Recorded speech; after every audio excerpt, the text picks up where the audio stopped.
जीवन स्वस्थ रहेगा, न जो यह धर्म की संकल्पना क्या है। तथागत बुद्ध की देखिए सोच रही कि हमें एक ऐसे समाज की स्थापना करना जहाँ पर क्या हो, धर्म का शासन हो, धर्म का राज हो। तो जहाँ नैतिकता रहेगी वहीं पर क्या रहेगा, धर्म रहेगा। इसका अर्थ यह हुआ कि जो धर्म है वह क्या है, धर्म का जो यह पर्याय है वह नैतिकता देखिए है। और जो लोग धर्म को नहीं जानते, अगर वह केवल नैतिकता का पालन करते, इसका मतलब क्या है कि वह धर्म का पालन करते हैं। और बुद्ध ने यह कहा है कि देखिए हमें क्या बनना चाहिए, नैतिक बनना चाहिए। तो नैतिक मतलब क्या हुआ, हमें जो है धर्म का पालन करना चाहिए। और धर्म का देखिए दूसरा अर्थ क्या है, जैसे समानता, इक्वलिटी की बात। आप कहते हैं कि क्या है कि भेदभाव हमारे साथ हो रहा है, तो आपके साथ भेदभाव क्यों हो रहा, भेदभाव का जब कारण आप जान लेंगे तो आपको देखिए आपके साथ भेदभाव नहीं होगा। तो हमें यह प्रयास करना चाहिए देखिए कि स्वयं जो है यह समानता, इक्वलिटी क्या है, यह स्वयं का देखिए एक विचार है।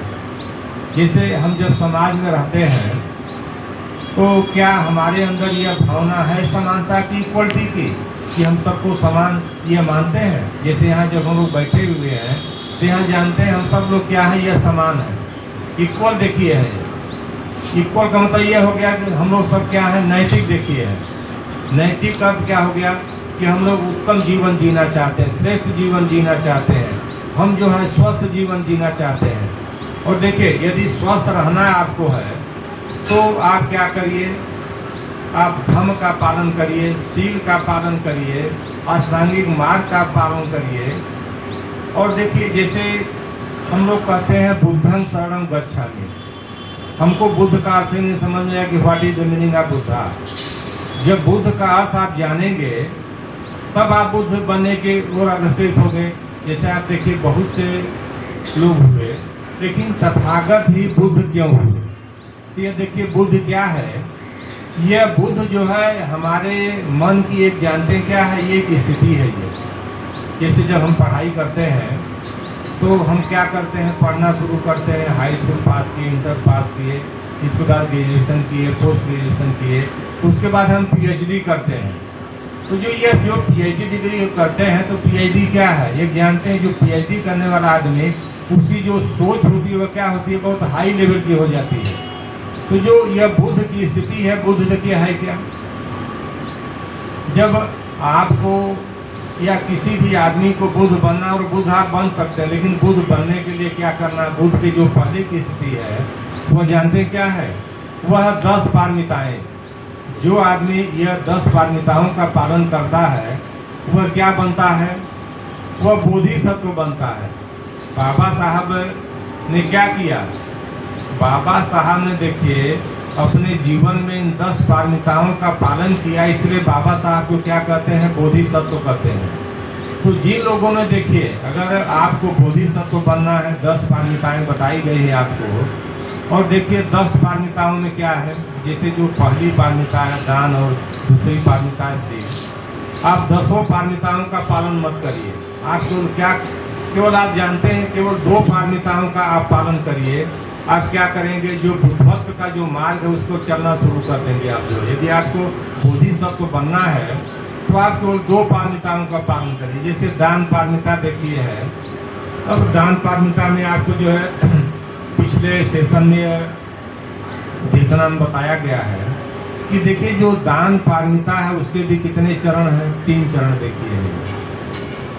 3 चरण क्या है, देखिए कि हम जो दान करते हैं उस दान की जो देखिए जो तीसरी अवस्था है, जैसे होता क्या है कि आपने किसी आदमी को कुछ दे दिया तो आप सोचते हैं कि हमने ये दान कर दिया, या मान लीजिए कोई भूखा उसको आपने भोजन दे दिया, या कोई मान लीजिए आदमी जिसके पास कपड़े नहीं है उसको आपने कपड़ा दे दिया, या तो इस तरह के देखिए दान, इस दान का महत्व नहीं हम बताएं, उतना महत्व नहीं है। इसके ऊपर जानते हैं क्या है, जो दूसरे दान की अवस्था है, जैसे मान लीजिए एक आदमी बीमार है और उसको जो है बोन मैरो की आवश्यकता है, उसको ब्लड की आवश्यकता है। जब आप लोग क्या करते हैं, जब अपना आप जानते हैं ये बोन मैरो उसको डोनेट करते हैं, जब आप ब्लड डोनेट करते हैं तो यह दान की जानते हैं क्या है, यह दूसरी अवस्था है। और उसके बदले में आप क्या करते हैं, उस आदमी से अपेक्षा आप नहीं करते हैं कि ये आदमी हमें जो स्वस्थ हो जाएगा वह बोन मैरो देगा, या जो आदमी स्वस्थ हो जाएगा ब्लड देगा। लेकिन जानते हैं जब वह स्वस्थ हो जाएगा आदमी कंप्लीटली जो है, तो निश्चित उसके अंदर ये विचार आएगा कि देखिए हमारा जीवन जो है ये दूसरे आदमी के ब्लड देने से जो है ये जीवित है, तो इसका अर्थ है कि हमें अपने जीवन में इसका पालन करना चाहिए। लेकिन जानते हैं जो तीसरी अवस्था है ये दान की, वह धम्मदान। धम्मदान जो है यह ज्ञान की अवस्था है। और जानते क्या है, ये जो संसार है, इस संसार में अगर हम क्या है अविद्या की स्थिति में रहेंगे, और अविद्या ही क्या है, यह दुख का सबसे बड़ा कारण देखिए। तो आप क्या करते हैं, कहीं भी आप देखिए अगर धम्म दान देते हैं, मतलब ऐसा ज्ञान या ऐसी चीज जिसके बदले में आप कोई उससे चाहते नहीं, देखिए किसी भी तरह के, देखिए अगर स्वार्थ से परे होकर के कोई भी आप कार्य करते हैं तो निश्चित है कि वह दान के श्रेणी में आता है। और जब आप उससे कोई उम्मीद करते हैं कि नहीं, हमने जो यह दान दिया है या जो उपहार दिया है, तो वह आदमी भी इसके बदले में हमें वह दान देगा या उपहार देगा, ऐसी भावना के साथ नहीं। अगर निस्वार्थ भाव से आप काम करेंगे तो निश्चित है कि जो यह पारमिताओं में जो दान पारमिता इसकी पुष्टि होगी। और दूसरी जो यह पारमिता व सीख, केवल आप दो पारमिताओं का पालन करिए, आप जानते हैं कभी बीमार नहीं होंगे। अगर आपको स्वस्थ रहना है तो आप देखिए इन पारमिताओं का पालन करिए, जो 5 सील है उसका पालन करिए।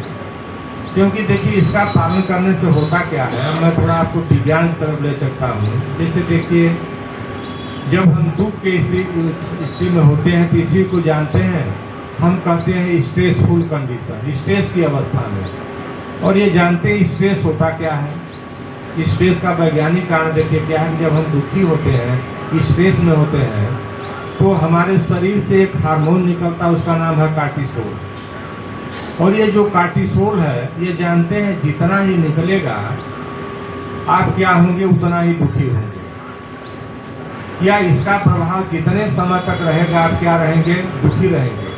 और जानते हैं यह हार्मोन, ये चूंकि एक प्रक्रिया है, यह शरीर की बायोलॉजिकल प्रोसेस है, यह हार्मोन निकलेगा लेकिन समाप्त हो जाएगा।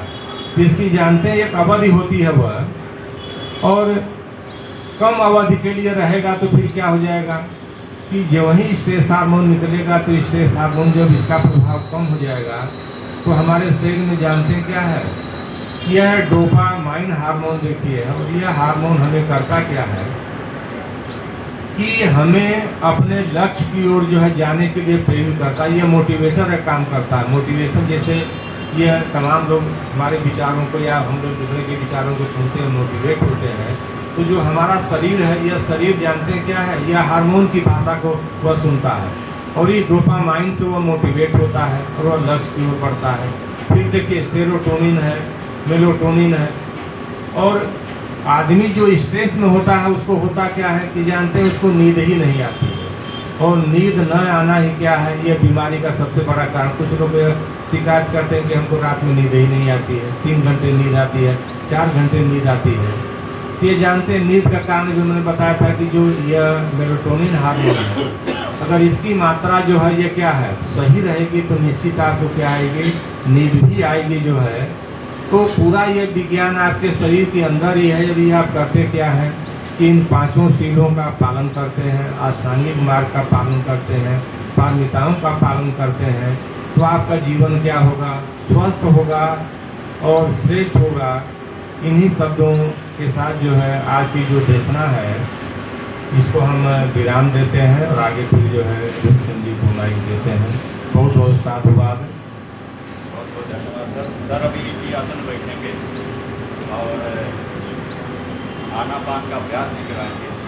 उसके पहले मैत्री मंगल का पाठ, तो 2 लोगों में से कोई नहीं करते, मित्रा मैम को भी इसकी सूचना दी गई थी, अगर वो करना चाहे तो कर दें। मैं तो निधि मैम भी हैं, तो मैं ये चाहूँगा कि मित्रा मैम आएँ और मैत्री मंगल का पाठ करें।